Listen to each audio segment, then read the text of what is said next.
Hello everyone, welcome back to Initial Solution. In this video tutorial, I will show you how to delete your Facebook avatar. So let's start the video.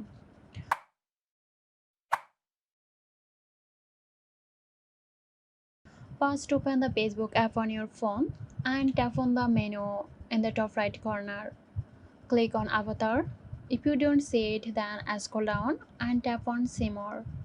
Then select avatars to access your avatar settings. Once you are on the avatar section, tap on the pencil icon at the top right corner. Now click on these three dots and here you will see an option to delete your avatar. Tap on delete avatar, then confirm your choice. And that's it. Your Facebook avatar has been deleted. I hope this video helped you out. Stay tuned for more helpful tutorials here at Initial Solution.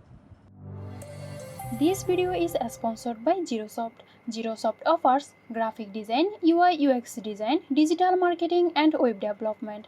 Elevate your brand with Zerosoft today. For more details, check the description box.